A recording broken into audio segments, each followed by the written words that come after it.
four of us presenting. My name is Paul Sukup. I think I've met pretty much everybody. And I'm going to be presenting in a few moments. And Michael Joby will be talking about Laudato Si. Stephanie Bennett, Faith Simplicity, and Francis of Assisi, and Maria Polsky about technology and art. So just to give kind of a sense of where we're going, and now I'm going to see how well I can manage all of our things over here. How does this work? You touch the blackboard. It's all magic. You know, it wasn't who said any advanced technology is just like magic for us. Any technology sufficiently advanced. Yeah. So this is part of a larger project, and if you were at the MEA last year in Bologna, you heard me do another part of it. The project has to do with trying to come up with a media ecology of theology. And the idea is theology, of course, has a 2,000 plus year history, and Christian theology is used pretty much every media form available.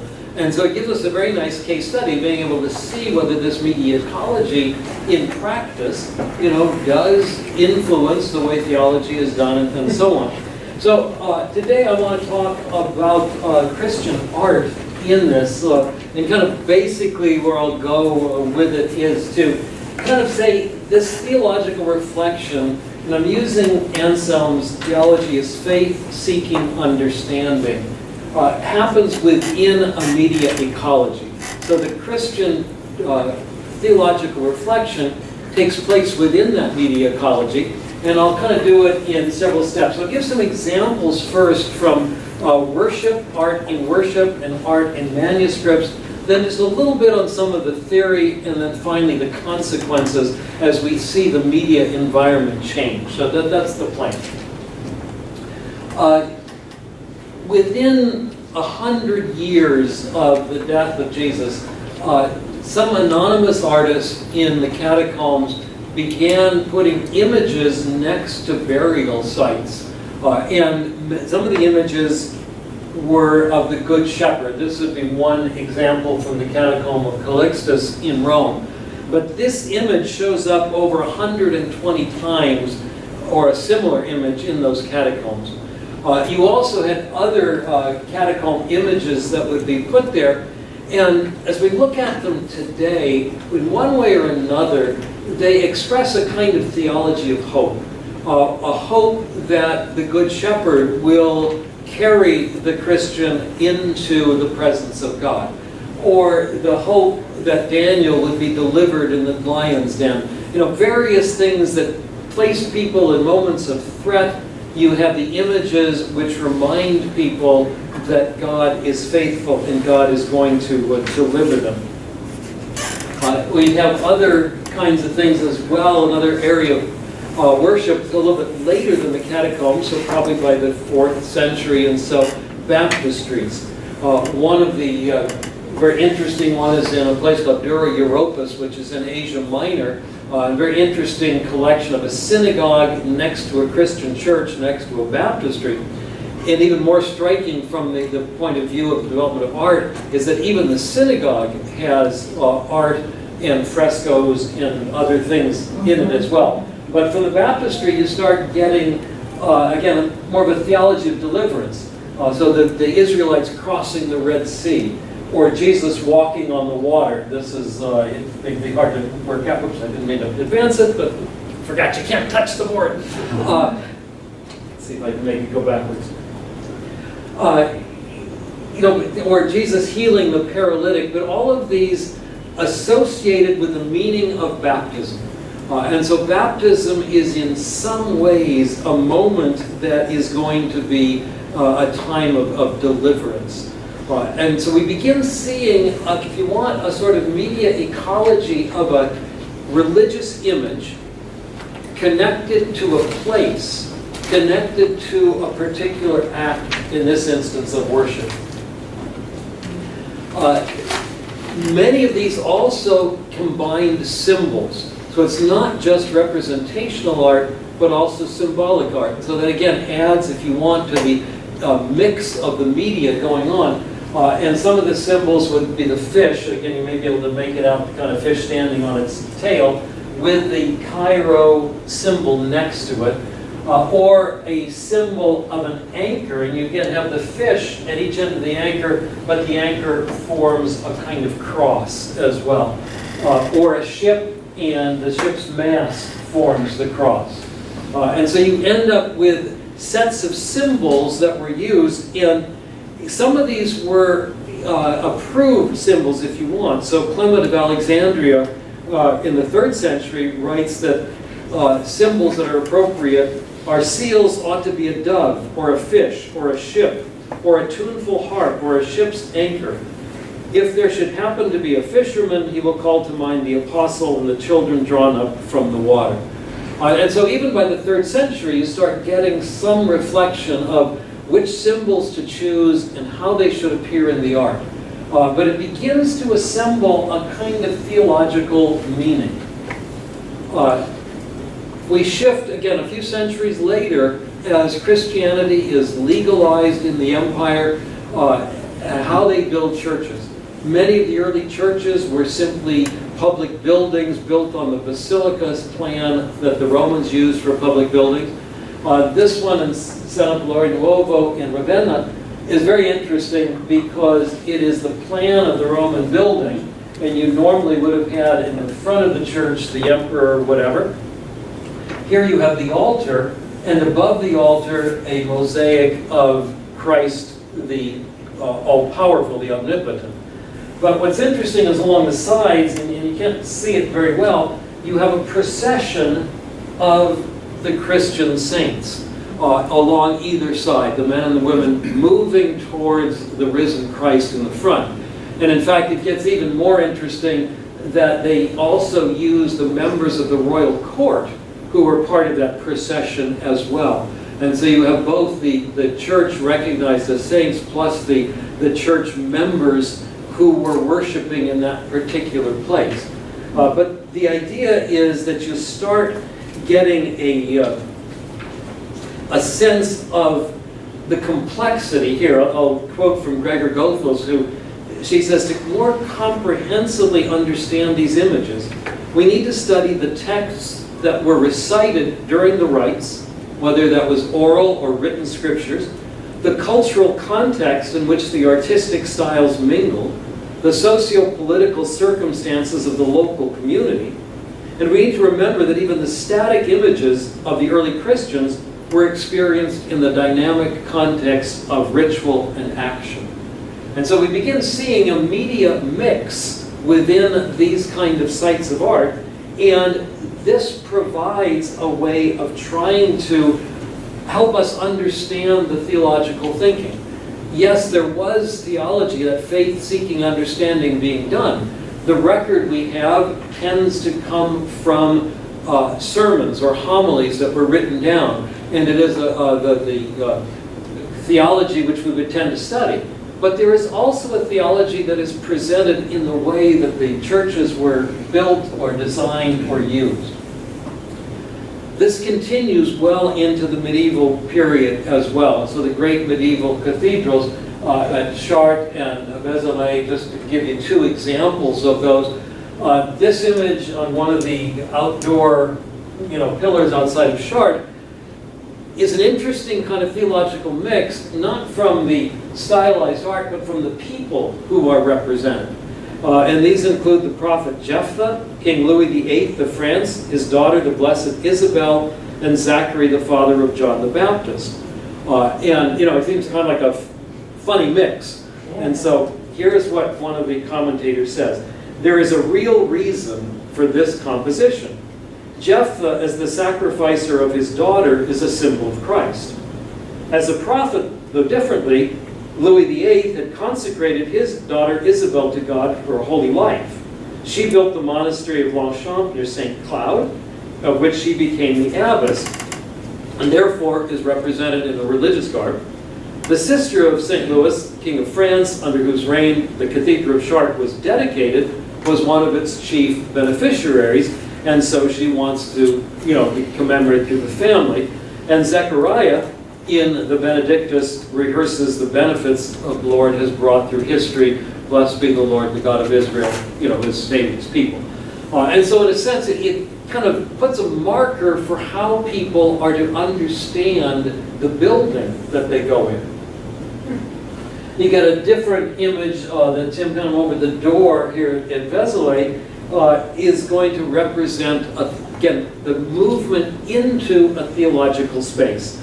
And so we want to dramatize the incarnation through Christ and the apostles, who are the ones welcoming people into this space. And so the cathedral becomes a meditation on the value of creation in the incarnation.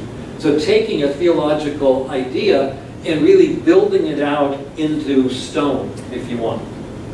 There's some other examples. Well, let me give you a quick summary here.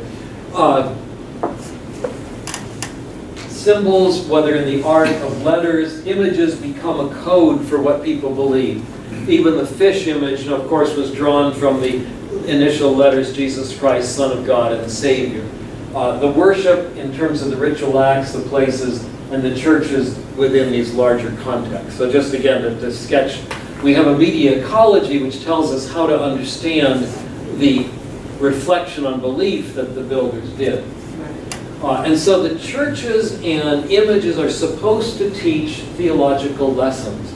Again, many of the people who would have worshipped in these places up through the 13th, 14th centuries were not literate, and so as members of an oral culture, they would use these images to remind them of their belief. In fact, they were even referred to as a catechism for the unlettered, in a way to complement the rituals. When we move to writing, we start looking at a manuscript tradition. Here the image of the Utrecht Psalter. Notice we've got the psalm, and then an illustration of the text of the psalm below it. And so a very straightforward kind of mix of image and text.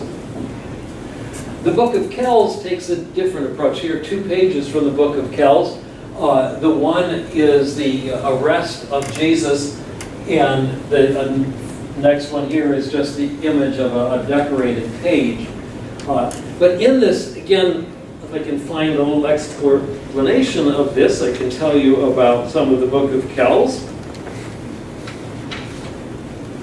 If you take a look at the pattern, the visual pattern here of the arrest of Jesus, you know that the crucifixion is going to follow. The directional lines of Jesus' form, you can detect the shape of a cross.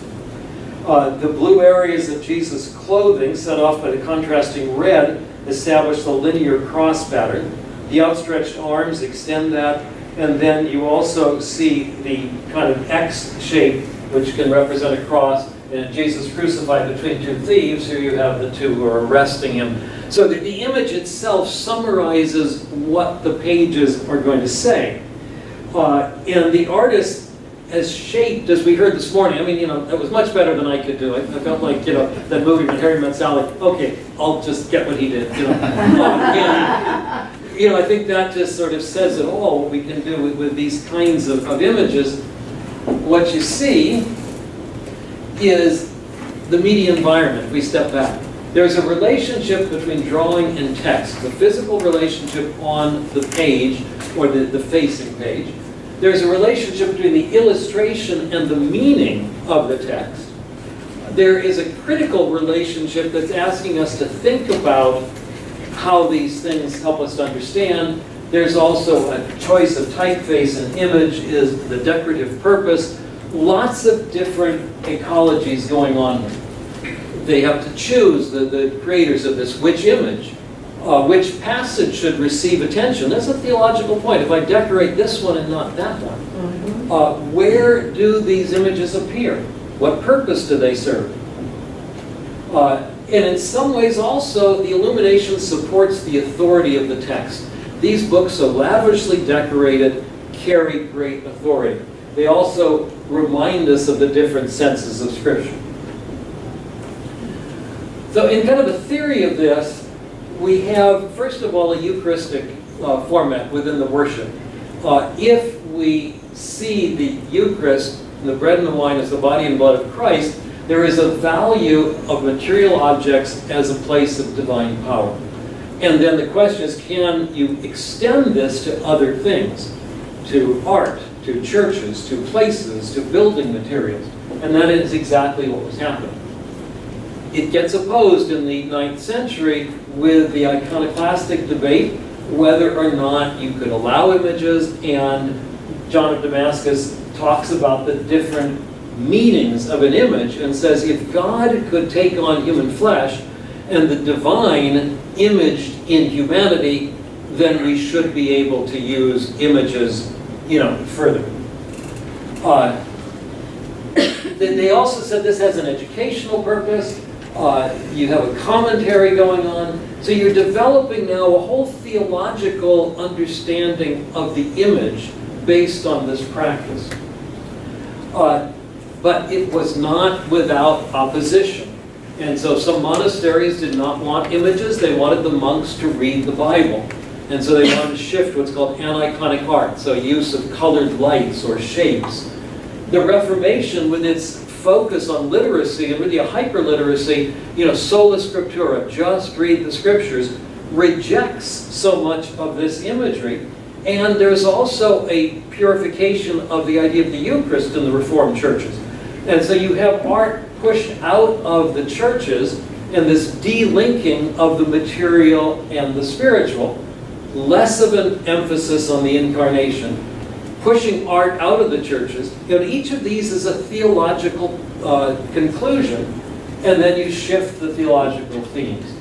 Just to end with the quick images. Here's a Caravaggio. So this is from the Catholic tradition, which maintained the images, the Supper at Emmaus. See the contrast with a Rembrandt from the Reformed tradition, and how the images differ. They have different theologies that they're following. I apologize for not having more time to look at this, but I'm about to get a hook to say, we're done. So just a quick summary. The media ecology says, look at the visual signs, the conceptual signs, how it works as a complement to ritual and to Bible, and then the importance of the religious, political, and educational things. So it just gives a sense of what we can do with theology if we try to look through the media ecology lens. Thank you.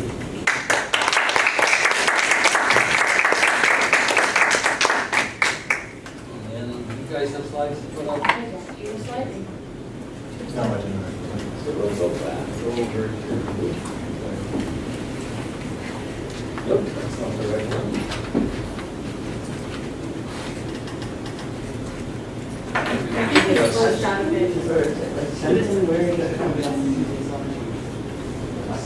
How do we do this? I think you closed out of it. Oh. It's a, So, who was going to be next on our list? Was it Michael or Stephanie? whoever you call. Well, that's true, but since I just erased the slide. I can tell you it's next. Okay, Michael, you're good to go. Thank you. And of course, we're videotaping this, so you're going to edit this out where I show that I don't know how to use the board and I can't even remember who's presenting. I didn't even know the worst part. Okay. So,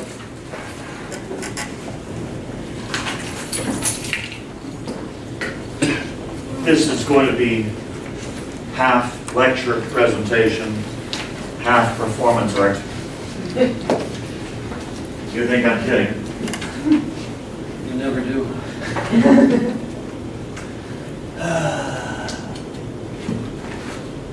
I'm going to begin by honoring the Vineyard Christian Fellowship spiritual tradition, whose founder, John Wimber, who was the keyboard and sax player of the Righteous Brothers, valued and taught the act of putting the cookies on the bottom shelf so that everybody could get to them. And I'm going to state that there is a subtext to my presentation and to Pope Francis's encyclical that there was in the late Renaissance, early modern period, not just the Reformation, but a constellation of things, of print and the turn of mind of print, and the Reformation and the educational theories of Peter Ramus, which taken together,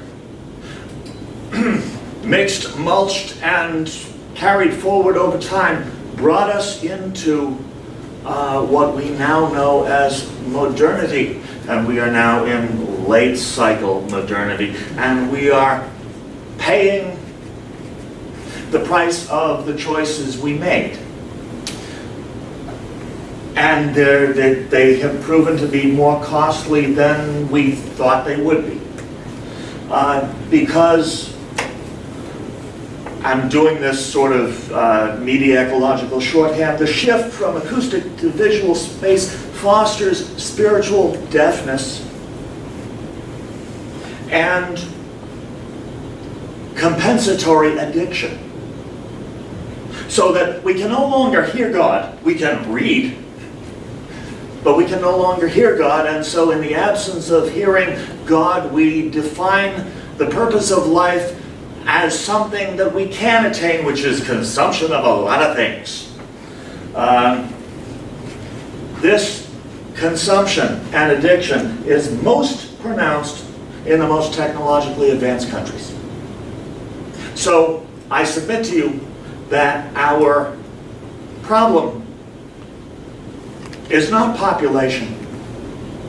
Our problem is addiction.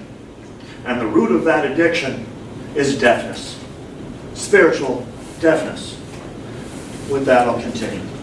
I want to introduce to you a friend of mine. This is the yellow-finned albacore tuna. And you may be familiar with Dr. Seuss. I am the Lorax, I speak for the trees. Well, I am not the Lorax. I shout from my thorax. The oceans are teeming with phosphates and borax, which once were teeming with salmon and smelts, while cute little harp seals are clubbed for their pelts. I'm not going to go on in Dr. Seuss fashion, but when Pope Francis published Laudato Si, there was an outcry from many quarters. Who does he think he is, the Lorax? What gives him the right? He's the Pope, yes, but that's religious. He's talking about economics. Well, if your basic problem is compensatory addiction and consumption to counteract or to medicate your spiritual deafness, that's an ethical problem. If you know yourself to be the vicar of Christ on earth, then you are infallible in faith and morals. And you have an obligation to speak up. That is what Francis has done.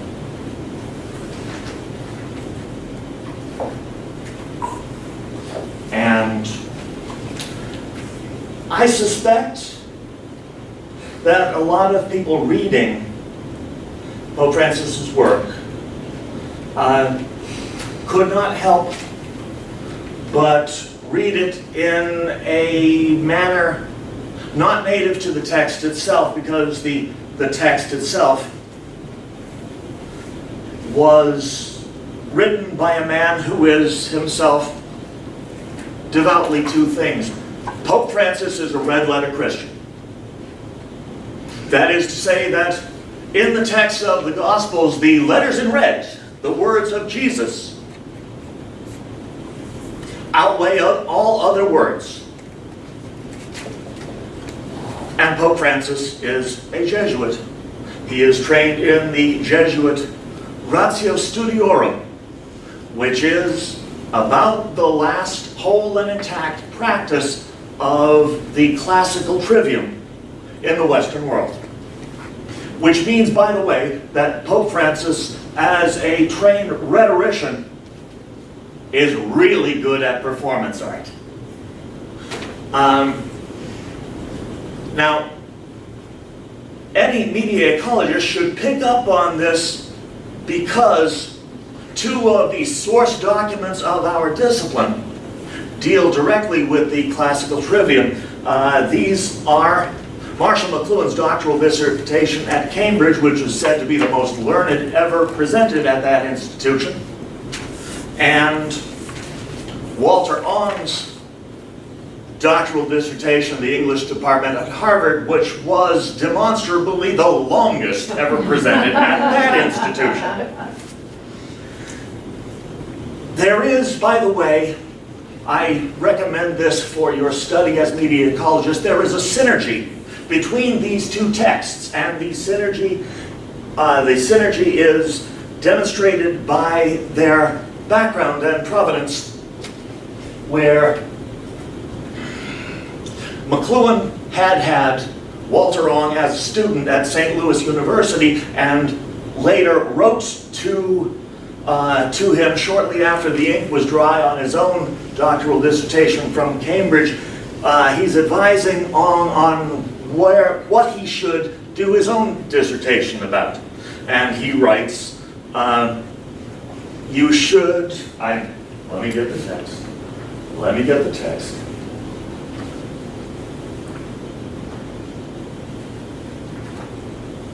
Okay, April 13th, 1947, Marshall McLuhan wrote to his former student, Walter Ong, whose master's thesis he had supervised at St. Louis University, I think you ought to work on Ramus and his influence in Renaissance England. You are rarely qualified for the job, a job of great importance, which I think will be a long time getting done, unless somebody like you tackles it. Tackle it he did, 1,374 pages later. His dissertation, Walter Ong's dissertation, is published in 2 volumes. The first is Ramus' Method and the Decay of Dialogue, dealing with the effects of Peter Ramus upon the classical trivium and the shape of Western culture. And the second is a Ramus Talon inventory, which is about 1,000 pages of the inventory of the known resources of the writings of Peter Ramus in libraries and institutions throughout the earth. In that volume, the dedication on the flyleaf is to Herbert Marshall McLuhan, who started all this. So, in order to make sense of all of this, where are we with time? Oh, you're at 6 minutes. I have 6 minutes left? Mm-hmm. Okay. Anyway, to understand what the trivium is, Grammatica was not simply grammar, parts of speech, punctuation. That was actually Ramus's influence that made it that. Grammar was literature. It was philology, that is the study of written works, but study in a particular way. It was the study of the relationship between things. It was, in so many words, the underlying discipline to all other literature. And through Grammatica, you could relate any 2 or more fields. And it related to the interpretation both of Scripture and of all other literature and of nature. Ramus said we don't need all that. In fact, we just need enough grammar so that you're good with Latin and can write a clear sentence and paragraph. In fact, we don't need rhetorica either. Rhetorica was not simply the ornamentation of speeches, rather the study of structure and style, poesis and persuasion, in delivery, first in oration and later writing. It was the most practical of skills To be skilled in rhetoric was to be effective in public life. It entailed not only sounding good, but embodying the character of the doctus orator, the well-trained speaker and writer. The well-rounded man, literally perfect and complete, ready for every good work. This would enable one to speak truly and convincingly. Eloquence, which implies wisdom, is a principal means by which the integrity of our nature is achieved once more. Rhetorica was about embodying the good that you were speaking of so that there was congruence between your message and yourself.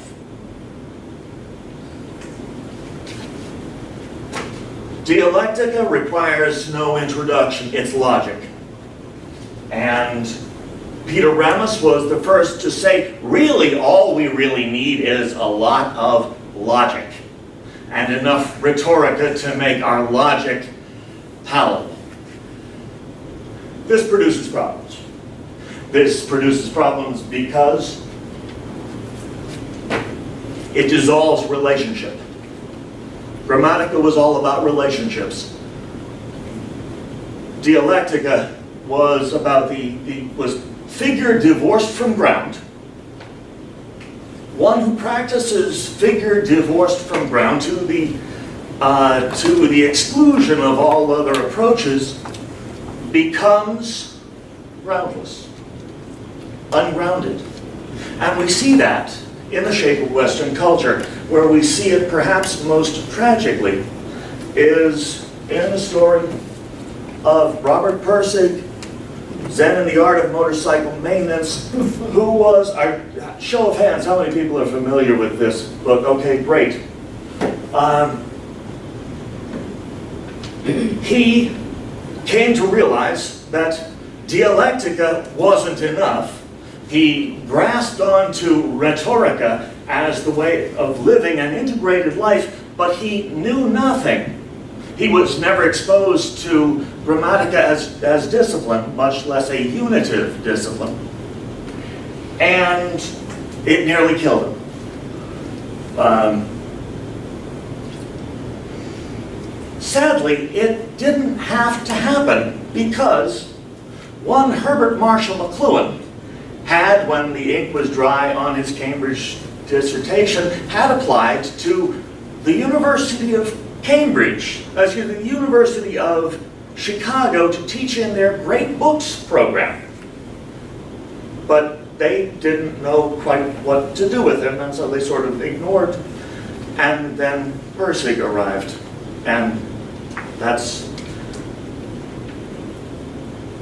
I had always felt that Robert Pirsig was a cautionary tale of particular resonance to media ecologists. He was assigned, it was sentenced to court-ordered personality reassignment through electroshock therapy. And it didn't take, because he was enough of a rhetorician to be the thing of which he spoke. And even the force of the court and the culture was not able to pave over it. Now, Ong and McLuhan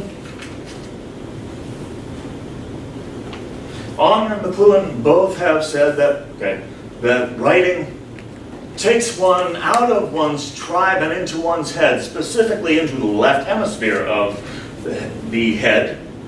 Ian McGilchrist, in The Master and His Emissary, makes very clear that the left hemisphere is non-relational.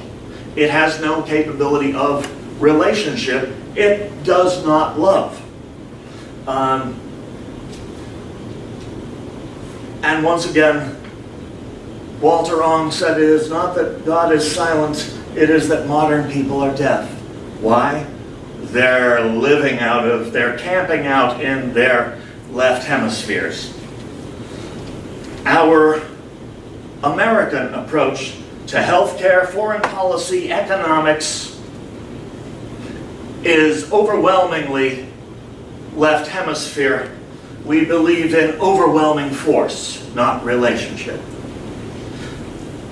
against this backdrop and in this conversation, Francis is speaking from a sacramental view,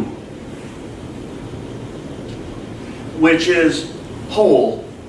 And from this view, he calls us to tikkun olam, the healing of the world.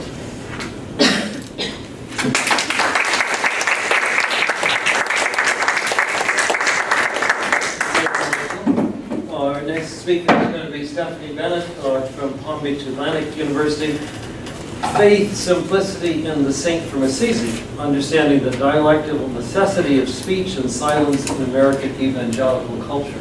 Thank I just need you. your old paper for you, sorry. Yes, thank you. Actually, a few of you were here at the this morning's session, and the title was very, very close. That was my mistake. I left half of the title on that I shouldn't have. It is Faith, Simplicity, and the Saint from Assisi, a short and dialectical analysis of American evangelical Christianity, which is very similar, but just so that there's no confusion on it. It was my mistake, by the way. Good to see you all again. I'm very glad that you've come. Thank you for coming, and thank you to my fine colleagues for allowing me to be a part of this. When one hears mention of St. Francis, it is often initially associated with the man from Assisi's noted love of small beasts and fowl. Images of him depicted in the frescoes and throughout the countless Italian courtyards often show him surrounded by birds, at peace with creation. Along with his status as patron saint of Italy, in 1979, Pope John II dubbed him the patron saint of animals and ecologists. Others might call up a memory of the verse known by his name, also known as the peace prayer. Lord, make me an instrument of thy peace. Where there is hatred, let me sow love, etc., etc. Very beautiful verse that is associated with St. Francis, called the Prayer of St. Francis, but he did not write it actually. It was written in the early 20th century, kind of as a compilation or a collaboration from other Franciscans and people who loved Francis. Both references tell a portion of the story of this remarkable 12th century man, but neither tells enough. Born Giovanni di Pietro Bernardone, Francis was a Christ follower who brought much needed reform in what could be categorized as a crumbling church of the Middle Ages, doing so primarily through acts of mercy and joyful celebration of life. Prior to his conversion to Christ, biographical consensus makes it clear that his magnanimous personality and charisma were known by all in his Umbrian village. In fact, it might be said that he had the world eating from the palm of his hand. But he chose to turn away from that symbolic power, and he became known as the Poverello, the little poor man. This he did as a means of repudiating his natural talents and wealth. He was born into a very wealthy family. His father was a purveyor of purple. And instead, he turned to preaching God's kingdom. Now, Francis has been described in numerous ways, but one thing is certain. There's much lore around Francis. One thing is certain, he was a nonconformist. Unencumbered simplicity, humble speech, and the lack of organizational acumen with which Francis approached his mission defy the means and methods historically perceived as necessary to expand the church and to spread the gospel message. Like Francis, Jacques Ellul suggested that those endeavoring to follow Christ should practice nonconformity. That is, for a Christian to survive in the world, he or she must approach faith in God in a personal and in a countercultural way. So what I've done, attempted to do in this paper seeks to bridge the centuries with a heuristic approach to the use of silence as a dialectical necessity to religious rhetoric.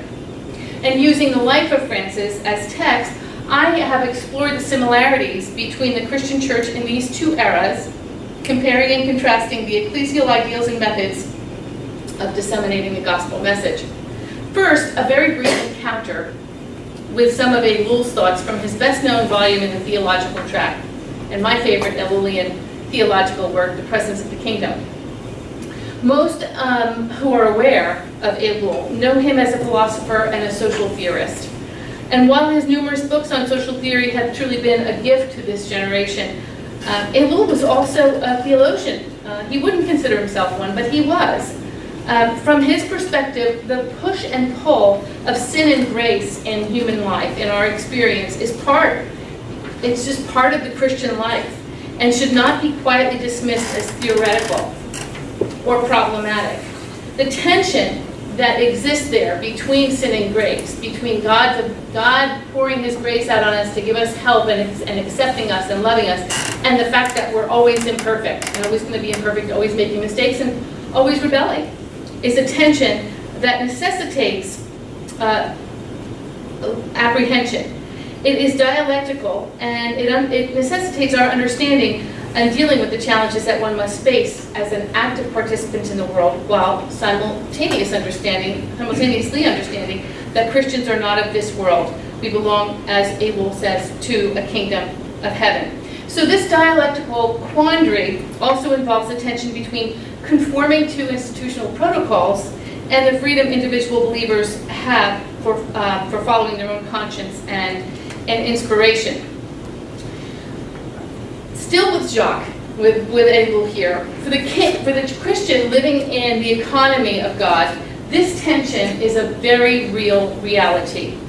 God's economy, or his kingdom, does not consist, and never has, in amassing wealth or fame for oneself, but rather the advancement of his purposes in drawing all of creation back into full communion, or what Christians call fellowship with God himself.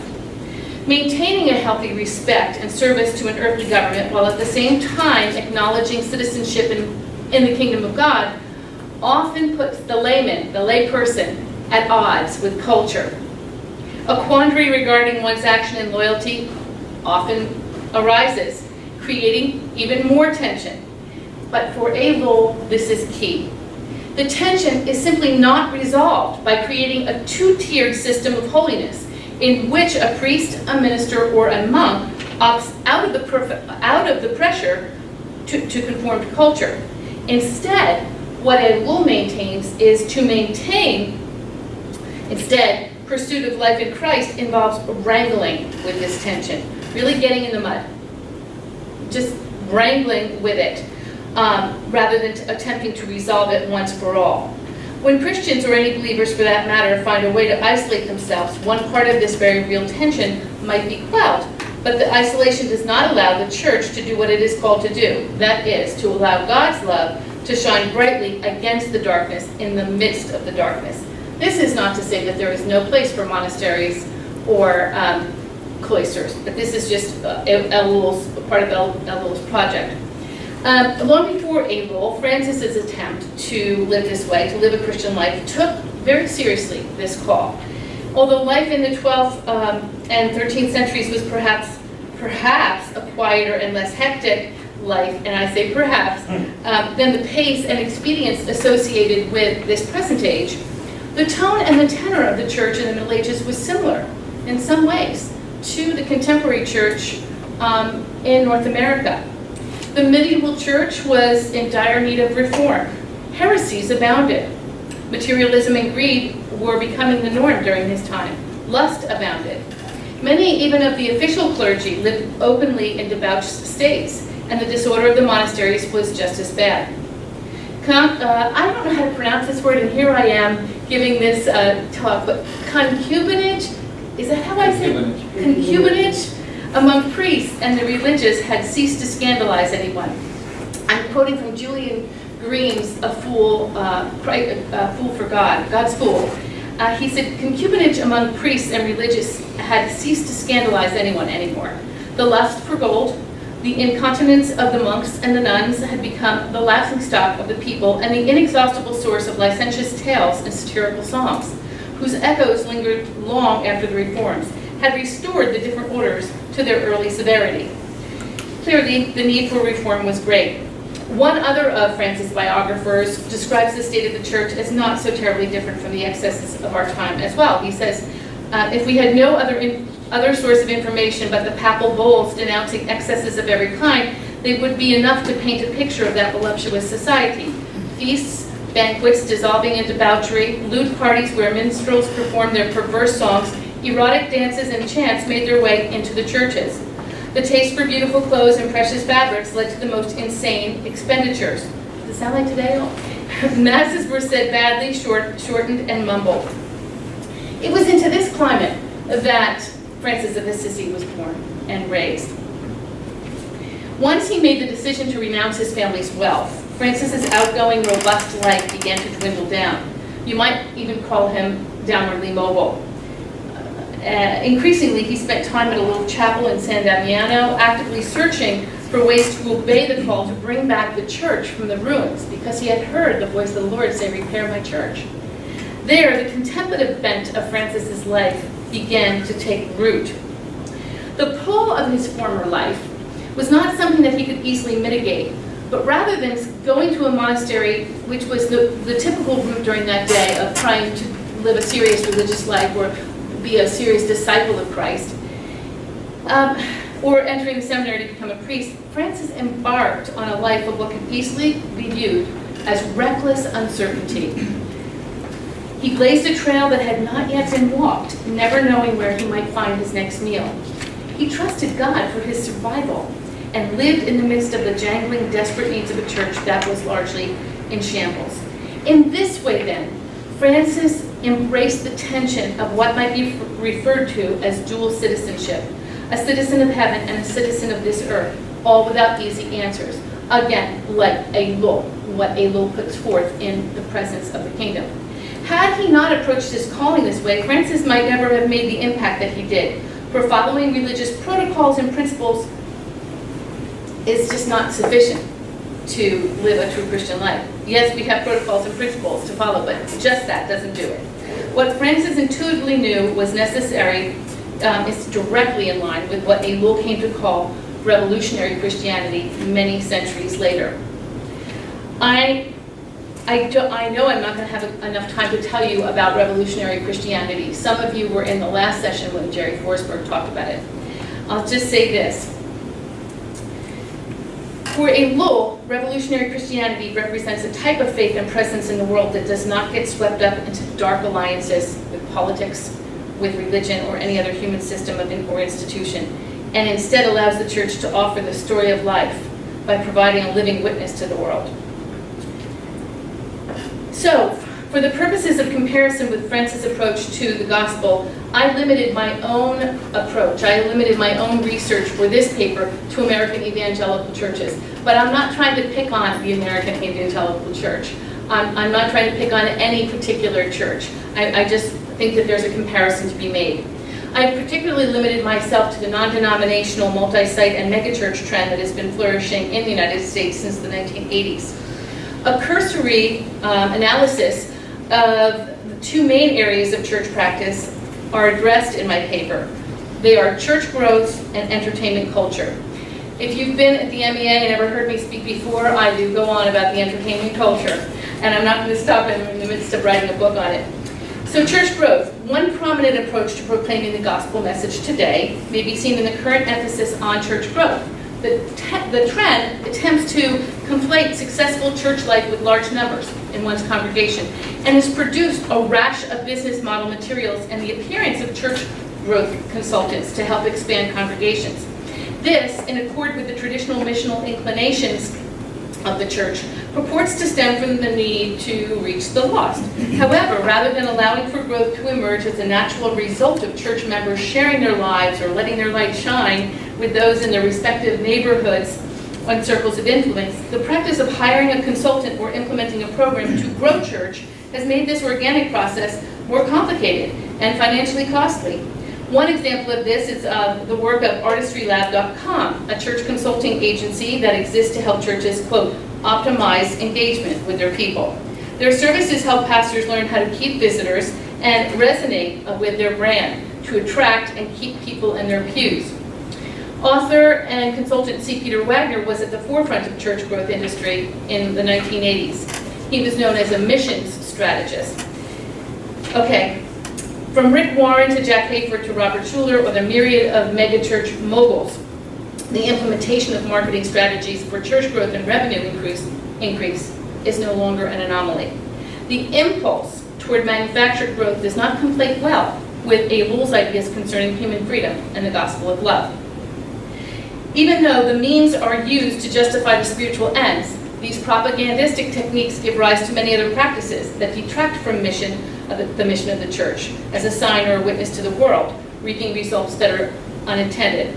Francis, on the other hand, did the very opposite. There was nothing he offered those who could come along. No food, no place to rest, and no goal that could be qualified and measured as a success. Rather, he brought to the world radical simplicity, unmoored to his possessions, and therefore was free to follow the promptings of grace. Another area for which the American evangelical movement is increasingly known is its blending of popular culture with church practices. From the early 20th century, religious media personalities such as Amy Semple McPherson to the radio preachers of the 40s and then televangelists of the 70s, 80s, and 90s, Christians have been steadily embracing the media of entertainment.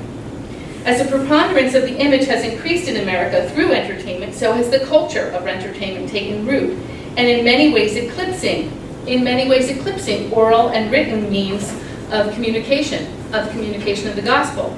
Screens of every shape and size dominate our communication environment and leave no institution or sector of society untouched, and the church is no exception.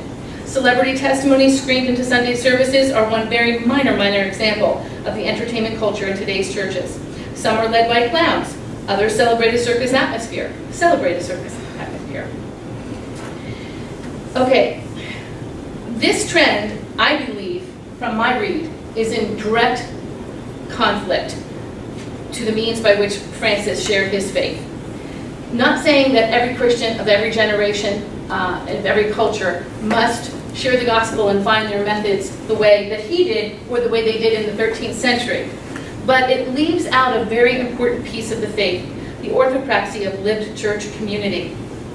Instead, as I close, of gilded thrones and crowns, the three main tenets of Francis's approach to the Christian life are poverty, conduct, and nature, and to this day are represented by the three knots in the cord of every Franciscan's frock. Conversely, the rhythm of technique makes it nearly impossible not to incorporate popular music, entertainment media, and corporate business practices into the church. Instead of shouting it through megaphones and every other means of digital media, the American Evangelical Church may garner wisdom from studying the life of Francis. For the spiritual life is an inward life, primarily, one that, if authentic, usually finds its way out into action, or it should. Francis's speech was informed by silence. He listened more than he spoke, and although he was unafraid to speak directly and boldly, and he often did, the practice of silence became a dialectical necessity. It is not an extended reach to suggest that the contemporary church, with its advertisements, megaphones, sexual scandals, pedophilia, abuse of pastoral authority, and fascination with gold, is similar to the medieval church. My own thesis lies in embracing the dialectical necessity of speech and silence, particularly in something as important as culture shaping as religion. Instead of choosing one or the other to communicate one's faith, speech and silence must work together, pushing and pulling against each other, together to inhabit the tension found in the central activity of the church, human relationships with God. The intermittent life of quiet, solitude, and prayer associated with Francis is not the whole story. His words were informed by a foundation of silence, reflection, and prayer, understanding that this push-pull of negotiating opposite needs is dialectical and a necessary component of the church's essential. In fact, awareness of it is but the starting place to dispel ideological tendencies so readily found in today's religious discourse, especially in today's religious and political discourse. Embracing this tension of opposing forces rather than trying to overcome it may be the only way forward, and Francis's life offers a helpful text for analysis and reflection. Thank you.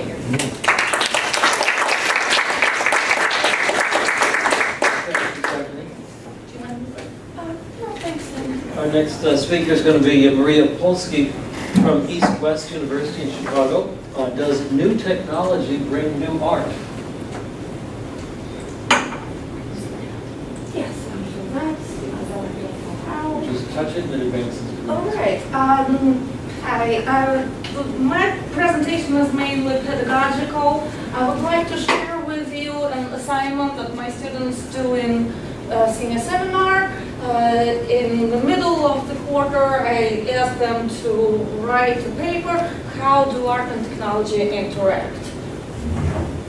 And we use theoretical background, of course, from several angles. One is every technology has its bias.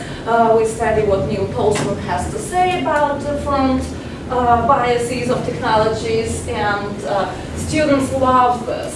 7 questions: what is the problem to which this technology is a solution, and what new problems will it create? It's usually a great hit. And also, I use my dissertation director, Yuri Razdeskinsky.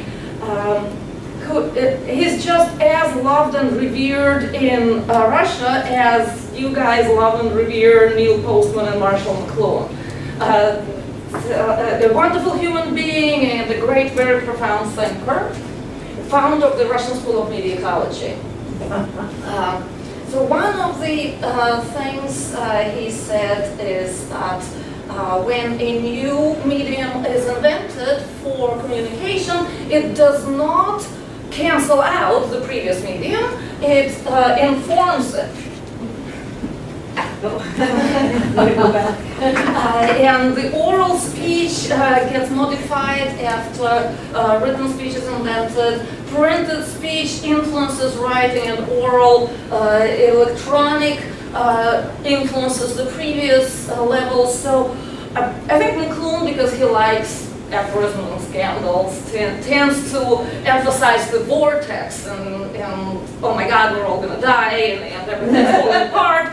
Razdeskinsky, on the other hand, says, we've been through this, every transition has brought anxieties, every transition resolved into new things, but don't worry, all the previous levels have not disappeared. And when mind reading or a chip inserted in the brain will be invented, or actually inserted, don't worry, we'll go on.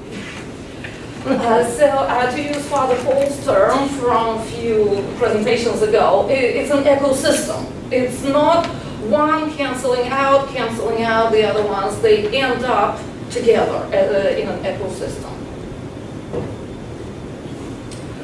Razdeskinsky is very Aristotelian and he likes charts, and as a student I love charts also. So the classification of culture is a very helpful tool that helps students see where they can plug in different ideas. Culture can be physical, material, and spiritual. Spiritual culture can be further subdivided into positive knowledge, beauty, and morality. And when I started reading Aristotle, like, oh, that sounds familiar. The pattern is exactly, everything is divided into 3. And there is an interconnection between different parts of culture. Multiple examples can be given. You can bring up your own examples. One of the easiest is, of course, science begins to influence. Let's say science gives us birth control, science helps us in childbirth, science helps us understand our diet, definitely can change the whole thing. So science, part of the positive knowledge, will influence our physical and material culture. Or religion will also influence buildings, like Father Paul told us with the churches, and physical culture, obviously, the types of rights, the types of birth control, which is or is not allowed, diet, everything is influenced by religion. So again, we have the interconnection between spiritual and physical world.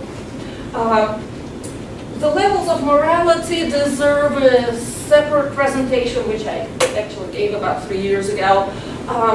Razdeskinsky's dictum is that levels of morality are connected to the communication media that we use. On the tribal level, it's oral communication, which can reach only the members of the tribe. Print gives us the national morality, And then now with the internet, the reach is across the globe, so hopefully some of us will be progressing to the global level of morality. So I try to explain this to students. It doesn't always work, but I present it, and then we start reading things. Has anybody read S by Doug Dorsey and J.J. Abrams? It's not even a book, it's an artifact. So you get it new from Amazon like this, in plastic wrapping, and then when you pull out the book from inside, it says that it was printed in 1949, and it has library stamps on it. And inside, this has handwritten notes and inserts handwritten pages like letters and various artifacts and photographs. So it's a project in itself. So the thing was published that way. J.J. Abrams, Star Trek? Yeah. Of course, every copy of the book is identical, so these handwritten notes are not individual notes. It's okay, you've seen the picture. It's an awesome project, and whenever students give the reports on that part of the class, nobody has yet progressed to actually describing what happened in the book. Everybody is stuck on how it calls attention to the medium, because pulling it apart and having to focus is what amazes them the most.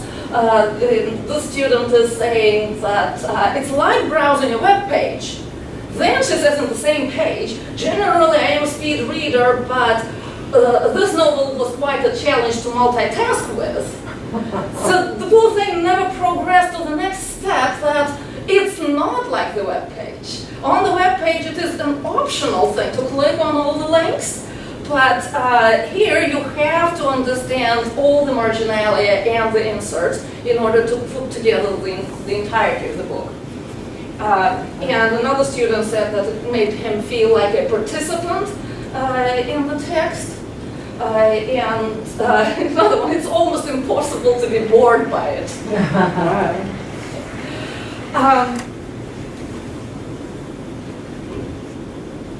The next book we read, is anybody a Terry Pratchett fan? Oh, yes. Hey! I hope I'm going to hook up the rest of you on Terry Pratchett now. This book starts with the following paragraph. The rumors spread, let me rewind. So Terry Pratchett's books are based in Discworld, which is a flat world that stands on 4 elephants and floats through space on a giant turtle. And it's permeated with magic. There are witches and zombies and werewolves and dwarfs and trolls and humans. There are several settlements of them. Sort of the New York of this world is the city called Ankh-Morpork. The rumors spread through Ankh-Morpork like wildfire, which had quite often spread through Ankh-Morpork since its citizens had learned the world's fine shores. The dwarfs can turn lead into gold. And what we discover 3 pages later is that the dwarfs invented the movable type press.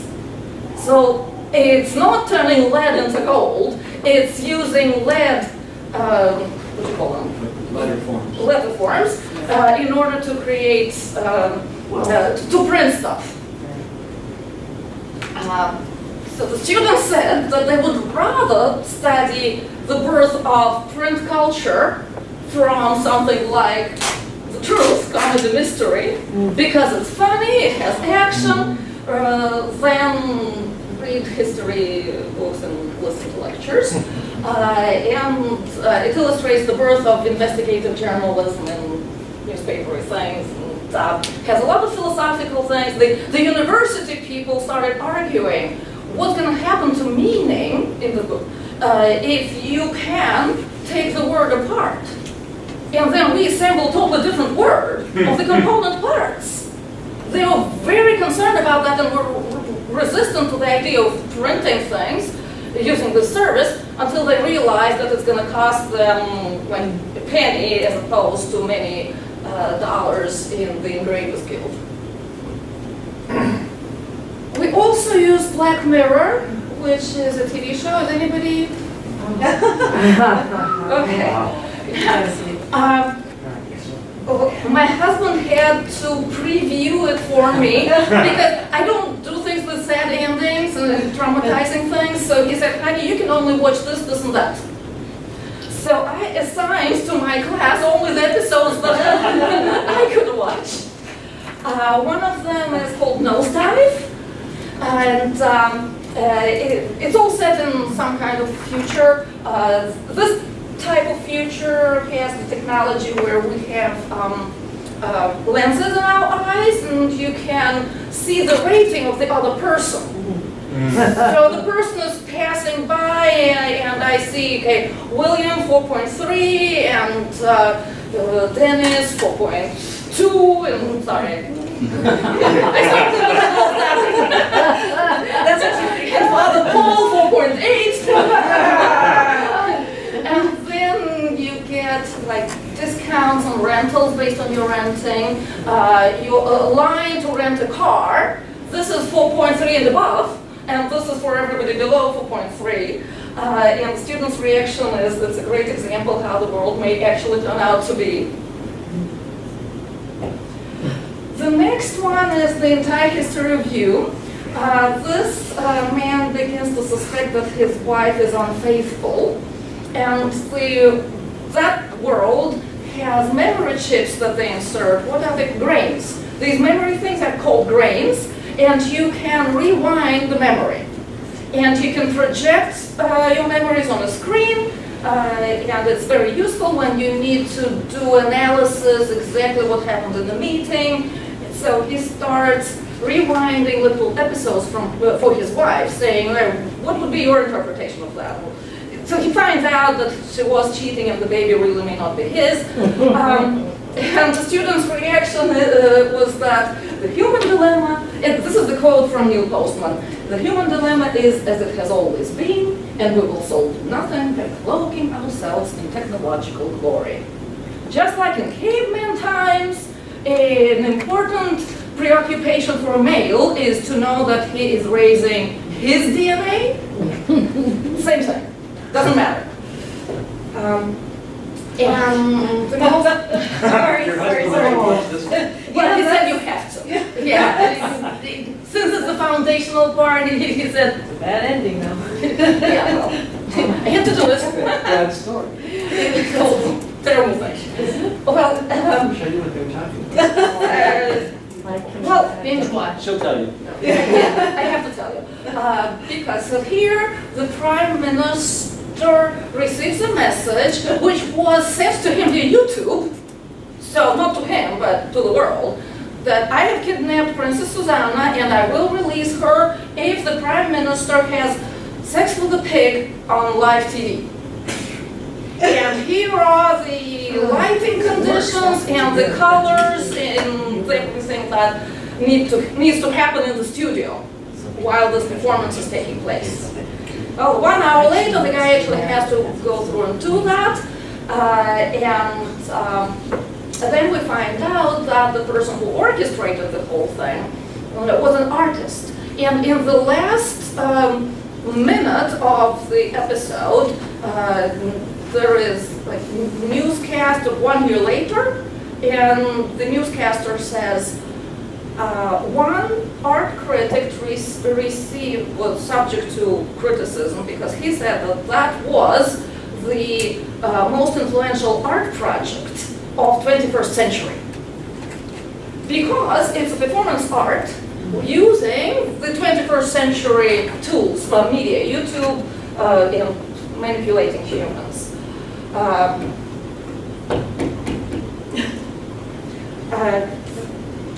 The students came up with the following.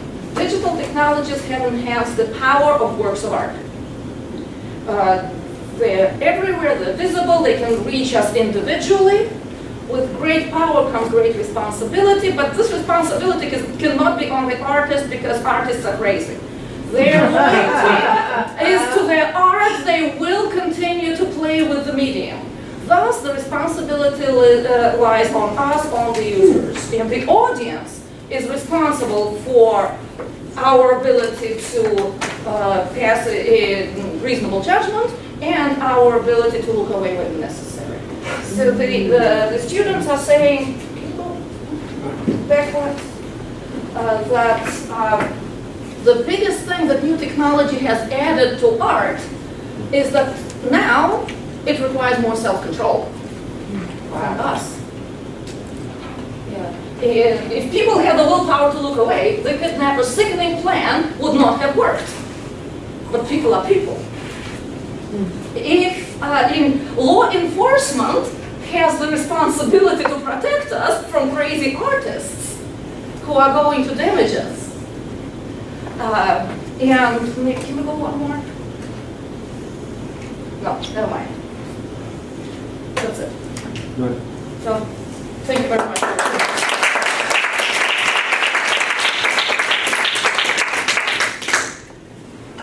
Thank you very much. We have probably about 5 minutes for questions, given the fact that the next main presentation is going to be at 4:30, and we have to walk to the other side of the campus. So, yes. I'm struggling a little bit to relate some of, and I appreciate everything, thank you very much, with the topic of the panel, which is probing the relevance of the spiritual and the technological age.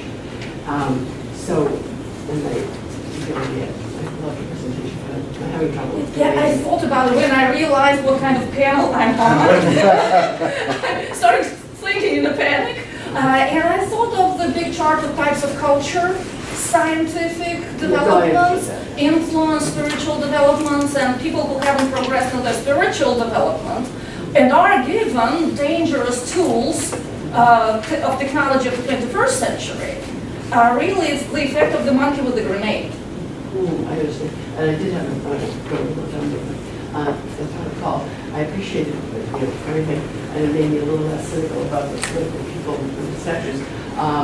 But I wondered if there's also another level that you're looking at in terms of, for me at least, the Romanesque, there's then like La Tournée, the monasteries that seem to have a direct effect on anyone who watches the story, like objective art.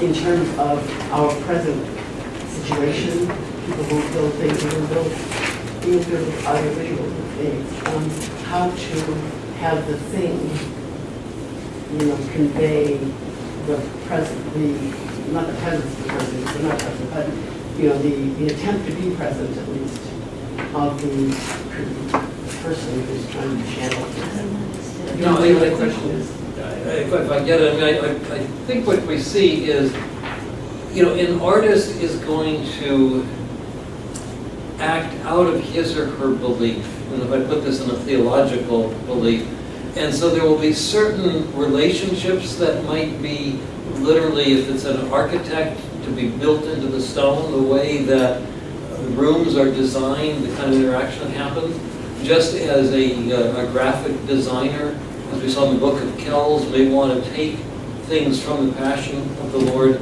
and highlight them in the way the drawing is placed, or the way an artist, and I didn't have enough time to talk about the Caravaggio, highlights some of the figures there in a very bright foreground kind of thing, that to get at the incarnational quality. And that's what translates somehow. And that's what translates, and I think it's going to be different artists will do it differently, because we cannot help but acting out of our particular belief and understanding, even if it's not conscious. I was saying your and Stephanie's panel is related in that you pointed out that with the rise of print and the printing press and all that, ultimately that led to profound theological implications, and then today we have these mega churches, PowerPoints and drummers and people swinging from the ceilings or whatever. So, like even in the Catholic world, do you see the Catholic liturgy today as impoverished because it lacks this kind of art? And would a solution to what Stephanie's observing to make us more Franciscan be to restore some more beautiful art? It's a great question because we're dealing with a cultural movement as well. And in a sense, we've become too literate. And even within the Catholic tradition, where you still have statues in churches and paintings in churches, in a sense, as members going into those churches, we don't attend to the art as much. We may deal better with some of the acoustic kinds of things, but even music has been impoverished. I think we're in a transitional period, and it's reflected in the media ecology that we're in because it's changing so much. We haven't come up with a synthesis yet. May I? Please. Yeah, what do you- Mike was written on this very topic. Okay. It is not a one-way question. It is an organic thing. As we engage better art and ideally great art, we deepen our spiritual capacity. As we become spiritually more deep and more mature, we make better art. On that optimistic thing, Bill, I'm sorry to cut you off. It is 20 after. We've got 10 minutes to make it across the campus. So thank you very much for